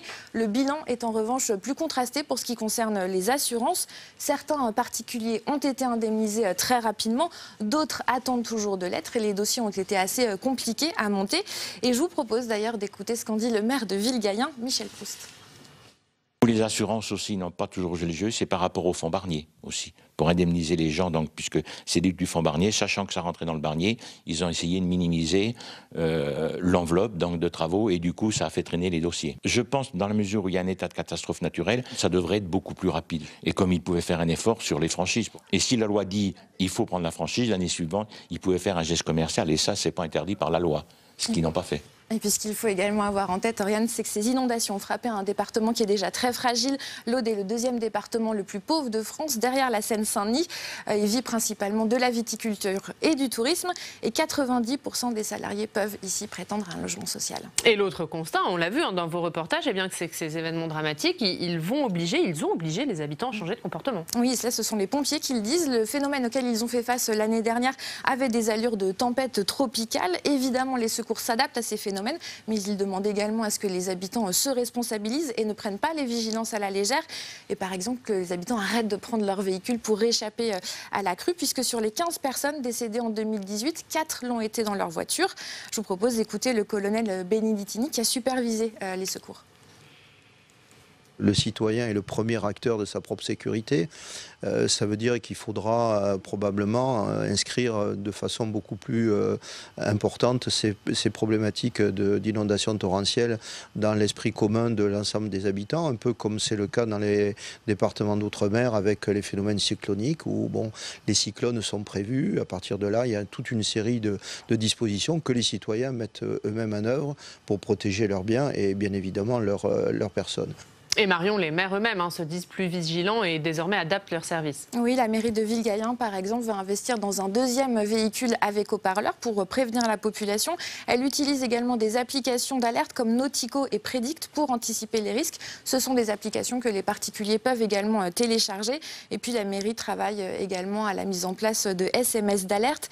Et puis elle appelle aussi les plus jeunes de ses concitoyens à prévenir leurs voisins plus âgés en cas de problème, pour renforcer la solidarité entre habitants, une solidarité qui a été réelle lors de l'événement l'année dernière. Merci beaucoup Marion, et tous vos reportages que vous avez réalisés avec Adrien Develay, ils sont à retrouver sur notre site internet publicsénat.fr. Merci Marion. À noter que la semaine prochaine, nous serons en Moselle, à Metz et dans sa région pour parler des questions de santé, puisque le Sénat examine le projet de loi de financement de la sécurité sociale. On s'intéressera notamment à la question des aidants et la question des hôpitaux et des urgences. Nous allons débuter maintenant le club des territoires. Nos 4 journalistes vont faire leur entrée dans quelques instants. On parlera notamment de la réforme des retraites, mais d'abord, faites vos jeux. Si vous voulez devenir actionnaire de la Française des Jeux, c'est désormais possible. Depuis hier et jusqu'au 19 septembre, l'État qui a cédé une grande partie de ses parts dans l'entreprise, une privatisation qui fait débat, tout comme celle d'Aéroports de Paris. Jérôme Rabier. Faites vos jeux, rien ne va plus. La plus grande introduction en bourse de l'année en France aura lieu le 21 novembre et ce sera la Française des Jeux dont l'État met sur le marché un peu plus de 50% du capital. Le ministre de l'économie Bruno Le Maire veut en faire un grand succès populaire et pour cela, les particuliers sont choyés. 2% de rabais sur le prix des actions et une action offerte pour 10 achetés s'ils s'engagent à les conserver pendant 18 mois. C'est une entreprise nationale presque centenaire. Elle fait partie de notre patrimoine national, elle fait partie du patrimoine des Français, elle doit appartenir aux Français grâce à la participation populaire la plus large. Pour l'État aussi, cette privatisation est porteuse avec jusqu'à 1,9 milliard d'euros attendus, des fonds qui doivent venir financer de nouveaux projets porteurs. Donc la logique de cette privatisation, c'est de libérer des ressources, comme je l'ai expliqué à l'instant, pour financer l'innovation de rupture et donner à l'économie nationale, à travers ces opérations, une force nouvelle sur l'innovation. Mais tout le monde ne voit pas cette privatisation d'un bon œil. Dans la lignée des débats parlementaires, droite et gauche continuent d'exprimer leur désaccord face à ce qu'ils considèrent comme la vente des bijoux de famille de l'État. Privatiser un monopole, ça n'a pas vraiment de sens au niveau économique. Maintenant, pour les petits porteurs, c'est évidemment une opportunité. Je regrette aussi que cet argent serve très peu, finalement, au désendettement de la France. Pour l'État, cette première privatisation du quinquennat doit aussi préparer les esprits à la privatisation d'Aéroports de Paris. ADP, un dossier bloqué par la campagne référendaire pour s'opposer au projet qui a pour l'instant reçu un peu moins d'1 million de signataires. Loin des 4,7 millions de voix nécessaires pour bloquer cette privatisation qui aura un enjeu financier bien plus important, l'État détenant plus de 50% des parts de cette entreprise dont la valeur est estimée à 8 milliards d'euros. Voilà pour ce sujet de Jérôme Rabier, on va débuter ce club. Bonjour messieurs. Bonjour. Merci d'être avec nous. On va parler de cette question des privatisations. Arnaud Benedetti, la FDJ en ouverture au capital hier, mais aussi Aéroports de Paris. Pourquoi ces privatisations font encore autant débat ? D'abord, les privatisations ont toujours fait débat en France. Rappelez-vous, la première vague de privatisation dans les années 80, entre 86 et 88, avait fait largement débat, et amplement plus débat d'ailleurs peut-être qu'aujourd'hui, même si ce qu'il faut noter, c'est que la dominante, qui était la dominante libérale dans le débat public, s'est quand même quelque peu infléchie ces dernières années. Il y a aussi une volonté du retour de l'État. Donc, que l'État ait un rôle stratégique sur le plan économique est une idée qui est revenue, si ce n'est en force, mais qui quand même constitue une petite musique qui avait un tantinet disparu ces dernières années. Donc c'est la raison vraisemblablement pour laquelle aujourd'hui ces privatisations font débat. Et on le voit notamment pour ce qui concerne l'aéroport de Paris, où il y a actuellement une demande de processus référendaire. Mais c'est ça, c'est cet attachement à l'État, cette inquiétude si l'État n'est plus majoritaire de ce que vont devenir ces entreprises. Oui, il y a bien évidemment, il y a cela. Ensuite, il y a l'aspect vraisemblablement, au-delà de l'aspect attachement, il y a aussi des questions d'ordre stratégique qui se posent vis-à-vis de la détention de ce type de grands opérateurs économiques. C'est rarement. Oui, on a entendu depuis 6 mois déjà, avec le début de la privatisation d'ADP, qu'on brade les joyaux de famille, on brade des recettes qui pourraient rentrer dans le capital de l'État. Il y a même les départements d'Île-de-France, pour ne citer qu'eux, qui veulent rentrer au capital d'ADP avec un fonds, un gestionnaire d'infrastructure, mais l'État est défavorable, parce que là, pour le coup, ce serait une privatisation en bonne et due forme, avec on ne sait pas ce que pourra faire ensuite ce gestionnaire d'ADP. Donc tout ça, oui, pose beaucoup de questions, et dans un pays encore très centralisateur, ça pose question. C'est ça, c'est le pays centralisateur encore. C'est ça le symptôme pour vous, Jean-Baptiste Forest ? Le vieux pays colbertiste, en fait. On a des élus locaux dans le Grand Paris qui redoutent que les aéroports de Paris, c'est-à-dire Orly, Roissy et le Bourget, soient remis à un opérateur qui fasse des profits monstres. Ce sera sans doute le cas, parce qu'on a quand même mis en place le Grand Paris Express, qui aujourd'hui est sur des rails. C'est-à-dire, moi j'avais interviewé un spécialiste de la question qui me disait le futur opérateur qui sera retenu aura le casino de Monte-Carlo et la Ferrari qui va avec, le Grand Paris Express. Donc on peut quand même se poser des questions en termes d'intérêt public, parce que c'est quand même aussi un outil opérationnel, un outil stratégique pour le Grand Paris. C'est la principale porte d'entrée de la France, et aujourd'hui quand même il y a quand même un certain nombre de zones de flou, et les collectivités craignent de passer à la caisse, comme c'est le cas pour les autoroutes en fait. C'est pas forcément la même inquiétude pour la Française des Jeux et pour Aéroport de Paris, Arnaud Benedetti. Il y a une privatisation qui fait pas débat, ceci dit, c'est celle d'Engie. Oui, tout à fait, mais si vous voulez, c'est pas la même chose, la Française des Jeux. L'aéroport, c'est quand même un lieu, comme vous le rappelez, qui est un lieu stratégique. En plus, on a l'expérience de l'aéroport de Toulouse, qui est loin d'être concluante. Donc, si vous voulez, on voit bien qu'il y a un climat qui est plutôt sceptique vis-à-vis de ce type de privatisation. Je note d'ailleurs que le processus référendaire a été soutenu par l'ensemble des groupes d'opposition à l'Assemblée nationale. Il ne faut jamais l'oublier. Ça veut dire que la question se pose même chez ceux qui sont censés incarner le libéralisme, c'est-à-dire la droite républicaine, puisque la droite républicaine soutient, en tout cas une partie de la droite républicaine soutient ce processus. Donc il y a véritablement un débat. Encore une fois, je pense que le climat intellectuel dans ce pays a fortement changé, c'est-à-dire que la question du rôle de l'État est redevenue centrale. L'État était considéré comme un objet, allez, lâchons un peu le mot, un peu ringard sur le plan économique ces 20 dernières années. C'était en tout cas la dominante qui l'emportait à droite comme à gauche. On a vu que la crise, par exemple, des Gilets jaunes a fait réapparaître ce besoin d'État. Et ce besoin d'État, il réapparaît non seulement dans les territoires, mais aussi sur un certain nombre de sujets qui sont des sujets stratégiques, comme celui notamment, encore une fois, de ces grands ensembles que sont ADP ou d'autres encore. Et Quentin, on va le voir que ces privatisations, elles ont fait réagir la classe politique sur Twitter.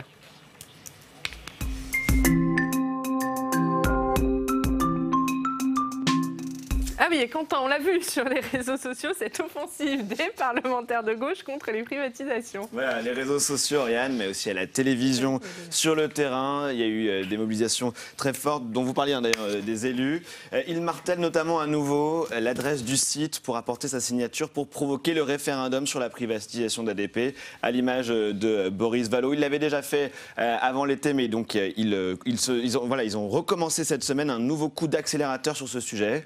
Et aussi aussi de la part des élus des départements concernés, notamment comme Fabien Gay, le sénateur communiste de Seine-Saint-Denis, qui a fait des rencontres à ce sujet, notamment à Aulnay-sous-Bois. C'était hier. Il a tweeté en avant pour le million de signatures très rapidement et la réussite du référendum d'initiative partagée en mars prochain. On le voit notamment avec des élus de la CGT à Aulnay-sous-Bois. Et donc, ces parlementaires, ils ne visent plus vraiment les 4,7 millions de signatures, qui est la somme de signatures à regrouper ou à atteindre. Ils visent maintenant le million, qui serait pour eux une mobilisation réussie d'ici mars, en sachant que le dernier pointage, il est à 924 000, donc on en est assez proche.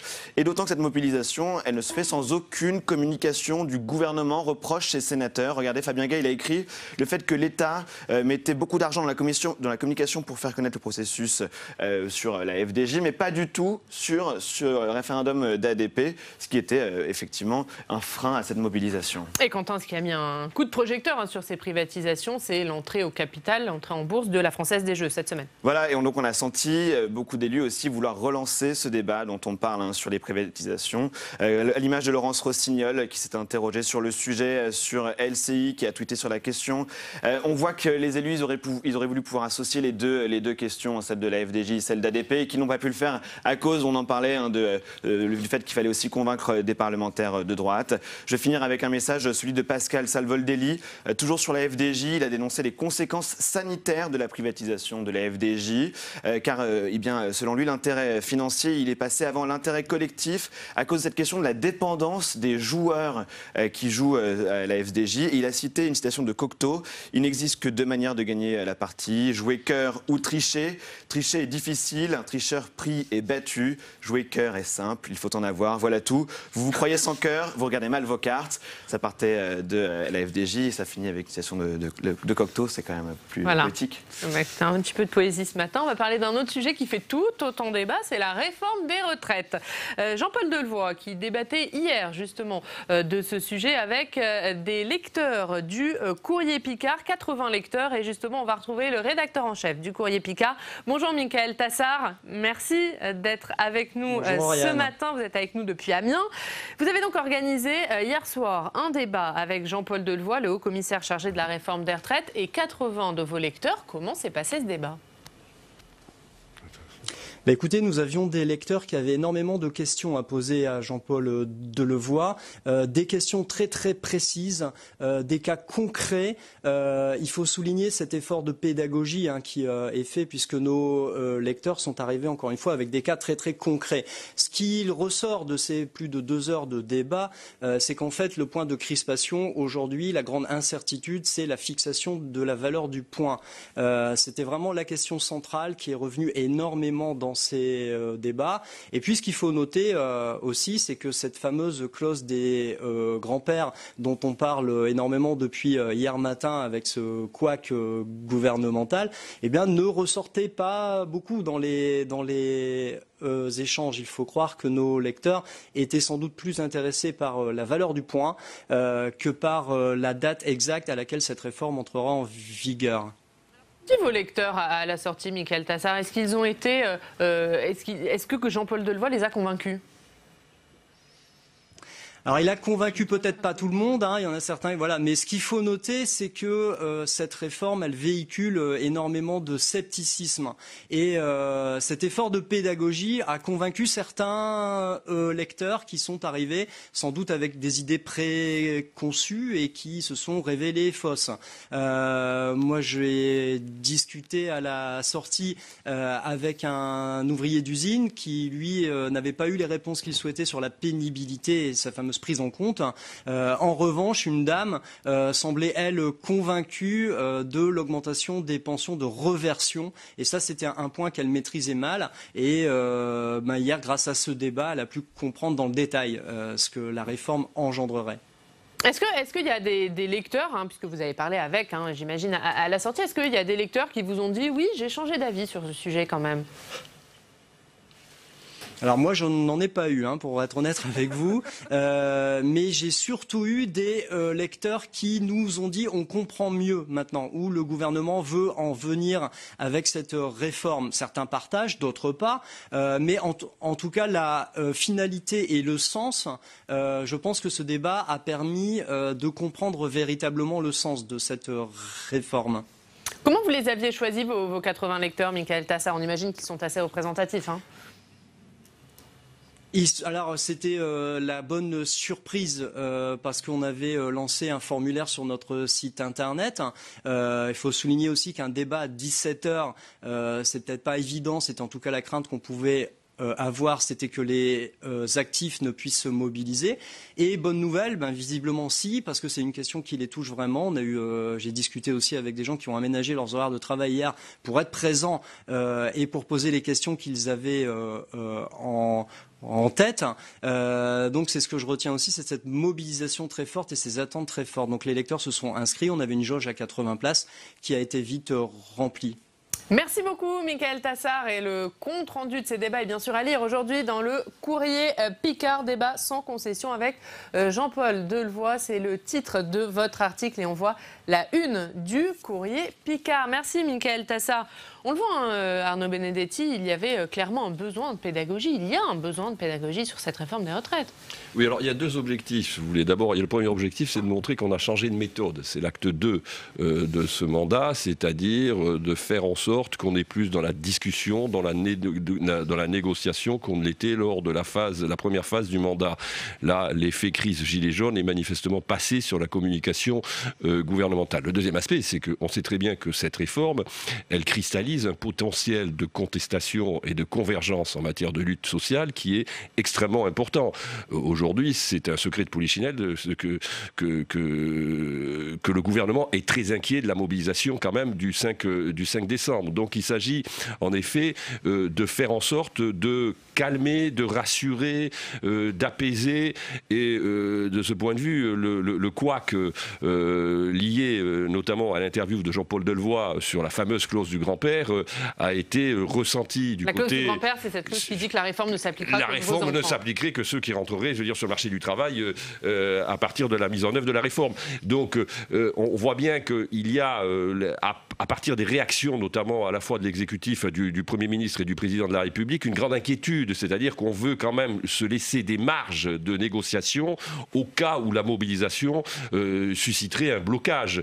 Donc il y a une grande incertitude quand même, une grande incertitude à la fois sur la possibilité de mener à bien cette réforme, parce que si l'on garde quand même la clause du grand-père dans la manche, ça veut dire quand même que, en l'occurrence, la réforme ne se fera pas véritablement avec l'esprit dont on souhaitait qu'elle l'anime, et ensuite une grande incertitude quant à la capacité aussi de mobilisation des acteurs sociaux de, in fine, faire en sorte d'imposer un rapport de force au gouvernement. Jean-Baptiste Forêt.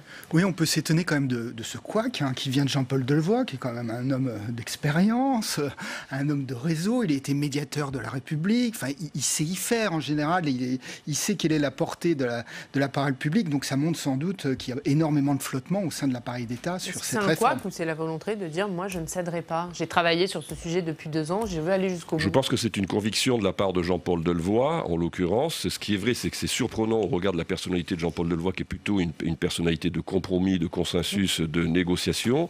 Mais il est certainement convaincu qu'en effet, cette clause-là remettrait en cause fondamentalement l'esprit de la réforme.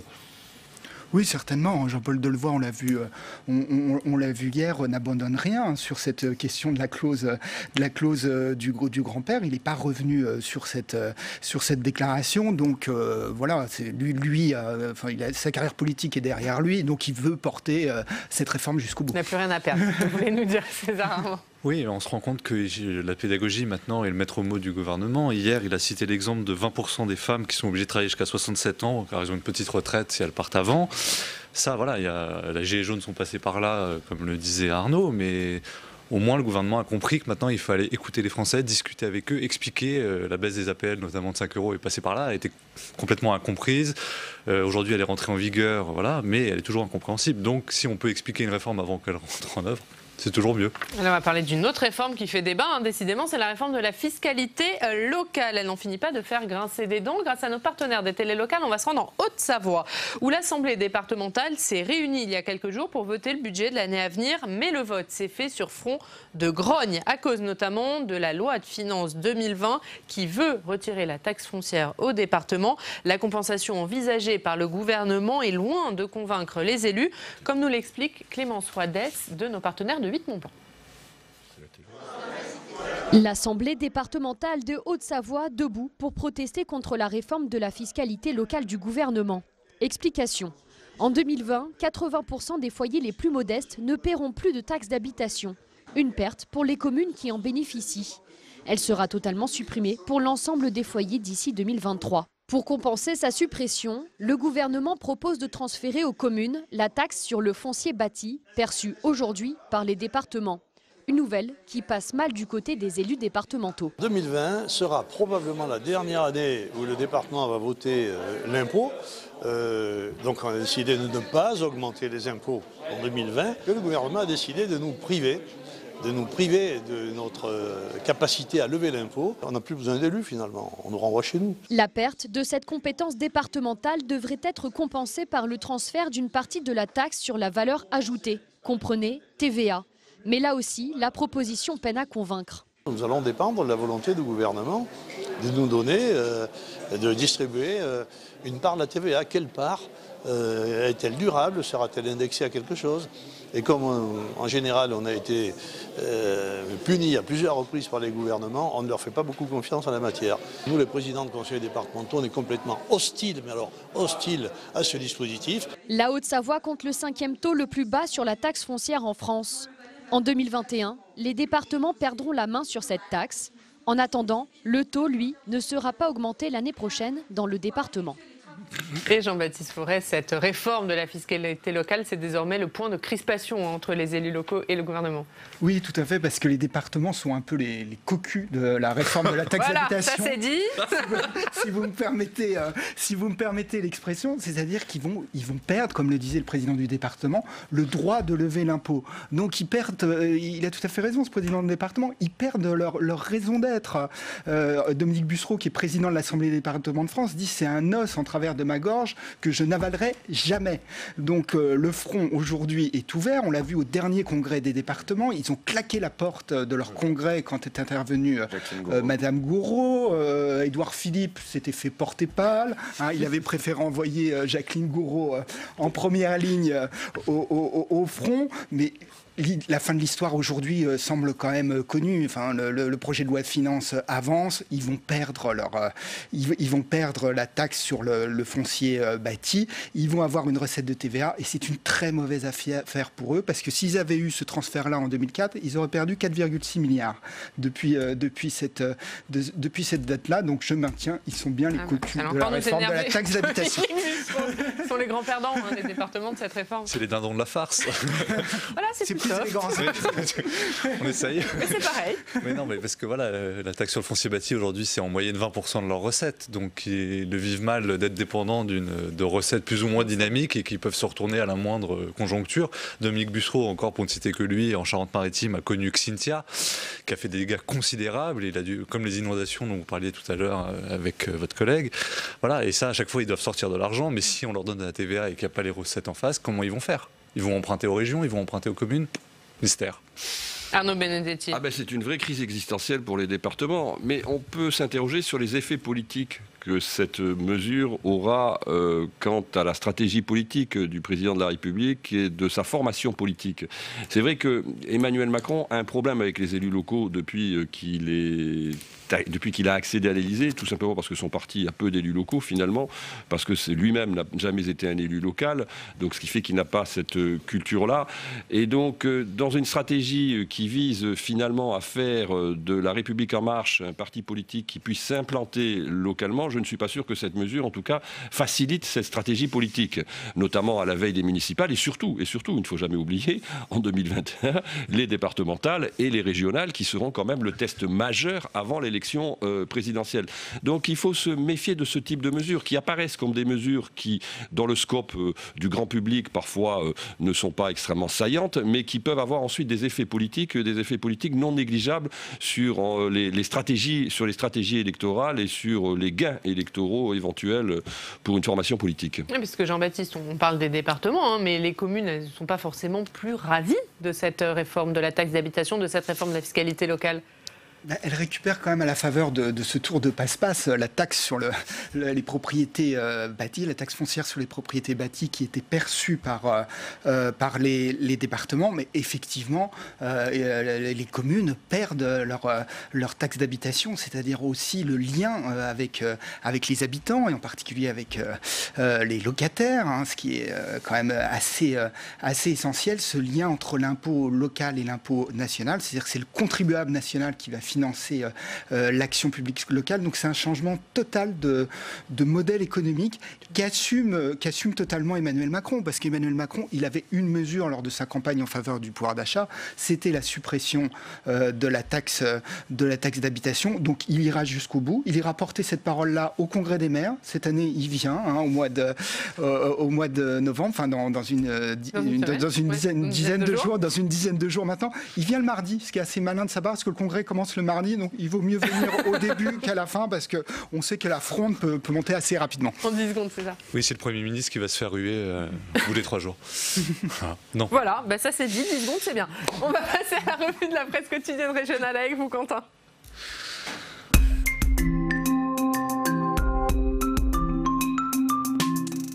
Et on en parlait, Quentin, on commence par le gros lot de la privatisation de la Française des Jeux. C'est à la une de la Dépêche du Midi. Tout à fait, le gros lot de la privatisation. On a vu tous ces jeux de mots, on l'entendait aussi dans le sujet de Jérôme Rabier, avec notamment dans les pages intérieures cette question sur le jackpot pour les épargnants. Un dossier vraiment complet dans la Dépêche, avec beaucoup de chiffres pour notamment essayer de comprendre si vous vouliez éventuellement investir. On a les chiffres. Oui. Si vous vouliez investir, vous avez tous ces chiffres effectivement qu'on voit sur cette entreprise, parce qu'effectivement on le sait, les Français sont invités à éventuellement acheter des actions, mais donc on voit également dans la Dépêche un autre article très intéressant. Là c'est plus la météo, c'est la bourse. C'est donc la santé financière des autres entreprises qui ont pu être privatisées par le passé. Une majorité, vous le voyez, voit son cours en bourse baisser en ce moment. C'est pas facile à dire. On continue avec les dernières nouvelles d'Alsace. Autre sujet, ce sont les banques alimentaires sous pression. Exactement, on a vu le rapport annuel du Secours catholique hier, plus d'1 300 000 personnes accueillies par l'association l'an dernier. Ce sont des chiffres qui ne sont pas en hausse, nous disait sur Public Sénat hier le délégué général de l'association, mais ces personnes, elles sont de plus en plus fragiles et on le voit aussi dans les DNA avec cette photo prise dans le Bas-Rhin, dans une banque alimentaire où ces banques, elles craignent la disette, nous dit l'article, notamment car les aides de l'Union européenne viennent d'être fortement diminuées. Et on enchaîne avec la Voix du Nord. Voilà une photo qui nous a beaucoup plu à la une de la Voix du Nord, Berlin. Il y a 30 ans, je vais zoomer comme ça, on va bien la voir. Vous voyez cette photo, effectivement, du mur en train de tomber, effectivement, 30 ans plus tard, des vraies questions sur la réunification de l'Allemagne et aussi sur la construction européenne. Et on va terminer, comme d'habitude, avec vous, Quentin, sur un sujet plus léger. Oui, on est à la veille d'un week-end de 3 jours, donc pourquoi pas éventuellement aller cueillir des champignons. Mais alors attention, en fait, c'est pas du tout un sujet si sérieux que ça. Il faut faire attention à ce que... C'est léger, vous voulez dire. C'est sérieux. Oui, c'est un sujet sérieux. Il faut faire absolument attention à ce que l'on cueille. On voit ce pharmacien qui effectivement inspecte des champignons, cueillette de tous les dangers. On a vu également une personne de 49 ans décédée la semaine dernière en mangeant des amanites phalloïdes à la place des bolets. Effectivement, donc si ce week-end vous en avez envie, Oriane, vous pouvez aller cueillir les champignons, mais il faut toujours un avis médical à la clé. Voilà, attention aux champignons. Merci beaucoup, Quentin. On va terminer avec vos unes, messieurs. César, on va commencer avec vous, la une de la Tribune. L'industrie française se réveille enfin. L'industrie va mieux, elle crée des emplois dans les territoires. L'industrie aujourd'hui, c'est plus seulement des gens à la chaîne, c'est aussi des robots qui aident les personnes physiques à accomplir les tâches. Et c'est là-dessus qu'on s'est penché. Jean-Baptiste Forel, à une de la Gazette des communes, les territoires ruraux n'ont pas dit leur dernier mot. Oui, on revient sur le plan qui a été annoncé par Édouard Philippe au mois de septembre, une centaine de mesures en faveur de la ruralité, mais il manque pour l'instant, comme souvent, la monnaie sonnante et trébuchante qui viendrait abonder ces mesures. Voilà. C'est encore quelque chose qui va énerver les élus locaux. Et Arnaud Benedetti, on l'attendait, on l'a enfin. Voilà. La une de la revue politique et Tout parlementaire. arrive. Tout arrive. Hein. La science à l'épreuve de la société. Oui, c'est un numéro qui est consacré à la question de la confiance dans la science. Un certain nombre d'études, d'opinions ont montré qu'il y avait une baisse, un infléchissement de la confiance dans la science. Et puis c'est surtout un numéro à l'occasion du 80e anniversaire du CNRS, le premier organisme de recherche en France et en Europe. Donc un certain nombre de scientifiques, de responsables d'organismes, de politiques, Jean-Pierre Chevènement, ont contribué à ce numéro qui fait à la fois aussi un état général de l'état de la science et de la recherche en France, mais aussi qui pose la question de la future loi de programmation de la recherche qui est actuellement en discussion. Voilà. Et tout ça, c'est donc à lire dans la revue politique et parlementaire. Avec une excellente interview du président de Public Sénat. Ah bah également, ça va lui faire plaisir. Merci beaucoup. Voilà. Merci à tous les trois d'être venus. Merci Quentin, bonne cueillette de champignons ce week-end Quentin, mais faites attention. Nous, on se retrouve mardi, exceptionnellement. Lundi, pas d'émission puisque c'est jour férié. L'invité politique mardi, ce sera Nicolas Dupont-Aignan, président de Debout la France, député de l'Essonne. On parlera également avec le sénateur Alain Milon du projet de loi de financement de la sécurité sociale. C'est le rapporteur de ce texte. Ce sera donc à 7h30. On vous souhaite donc un excellent week-end et on vous retrouve mardi.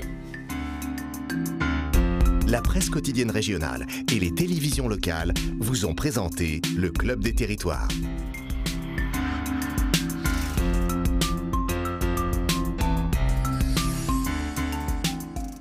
La Mutuelle nationale territoriale, la mutuelle des agents des services publics locaux, vous a présenté le Club des Territoires. Engie, acteur engagé dans la transition zéro carbone des régions, vous a présenté le Club des Territoires.